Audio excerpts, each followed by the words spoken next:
Peltu Mukijan adalah prajurit yang ditunjuk Letudul Arif untuk memimpin regu pasukan yang bergerak menculik Jenderal Ahmad Yani.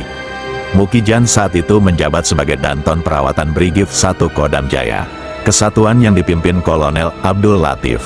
Seperti dikutip dari buku Di Hadapan Mahmilub II di Jakarta, Perkara Untung, yang diterbitkan Pusat Pendidikan Kehakiman Angkatan Darat. Peltu Mukijan sempat dihadirkan di depan Mahkamah Militer Luar Biasa sebagai saksi untuk terdakwa Sersan Raswat. Anggota Cakrabirawa yang memerintahkan Sersan Giyadi menembak Jenderal Ahmad Yani, setelah disumpah menurut agama yang dianutnya untuk memberikan keterangan yang benar. Peltu Mukijan mulai ditanyai oleh Hakim Mahkamah. Ketika ditanya Hakim Ketua, apa tugasnya dalam pasukan Pasopati? Mukijan menjawab, saya ditugaskan oleh Letudul Arif dengan susunan pengambilan Jenderal Yani. Hakim Ketua kembali bertanya. Ia bertanya, seperti apa perintah Dul Arif itu dan bagaimana dijalankannya? Atas pertanyaan itu, Mukijan menjawab, dan ini jawaban Peltu Mukijan atas pertanyaan Hakim. Saya diperintahkan sebagai Komandan Regu untuk pengambilan Jenderal Yani dan diberikan bantuan tenaga pasukan 1 Kompi dari Yon 530 dan Brigif 1. Tugas utama yang diberikan kepada saya adalah keamanan di jalan di depan dan di samping rumah Jenderal Yani itu. Gerakan dimulai dari Lubang Buaya kurang lebih jam 3:35 pada tanggal 1 Oktober tahun 1965. Dengan 3 bis Ikarus, sesampainya di muka rumah Jenderal Yani kami turun dan Letudul Arif membagi tugas.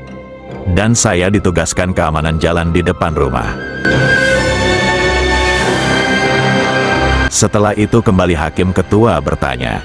Dia bertanya, saat Mukijan mengikuti briefing, di mana briefing itu diadakan dan siapa yang mengadakan briefing tersebut?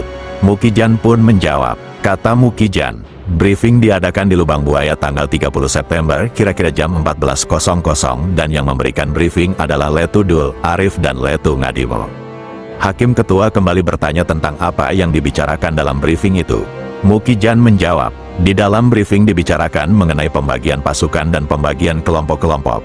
Sementara Letnan Ngadimo, kata Mukijan, memberi penjelasan mengenai pasukan-pasukan yang akan bergerak ialah dari Batalion 530, Batalion 454, dari Cakra, Auri dan Skuadron Tank. Letudul Arif juga, kata Mukijan, menjelaskan mengenai pembagian kelompok-kelompok 1 sampai dengan 7 yang bertugas nanti untuk pengambilan jenderal-jenderal.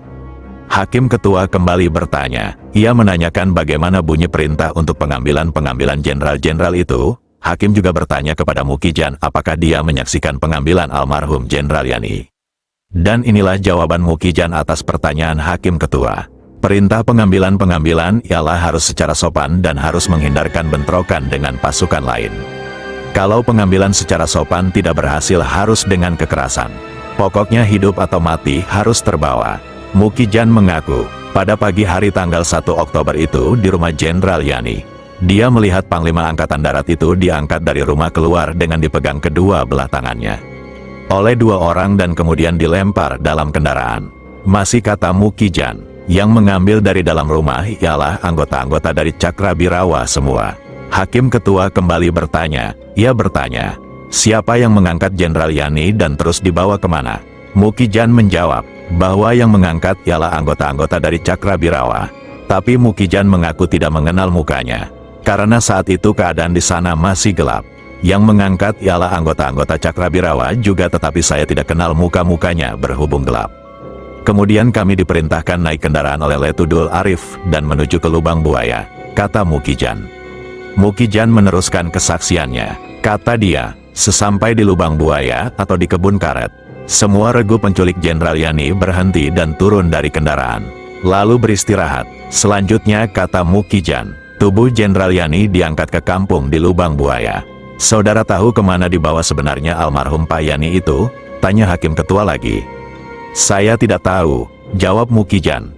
Kemudian Hakim Ketua memberi kesempatan kepada auditor untuk menanyakan sesuatu kepada Mukijan. Auditor mulai bertanya. Ia bertanya tentang siapa Sersan Raswat yang ikut dalam penculikan Jenderal Yani dan apa tugasnya. Mukijan menjawab bahwa Sersan Raswat berasal dari Cakrabirawa. Tugasnya di dalam pasukan yang dipimpinnya adalah untuk mengambil paksa Jenderal Ahmad Yani. Auditor kembali bertanya. Ia bertanya, apakah Jenderal Ahmad Yani waktu dibawa keluar ke kendaraan oleh dua orang itu diseret apa diangkat? Mukijan menjawab, bahwa Jenderal Yani dibawa keluar dengan diseret.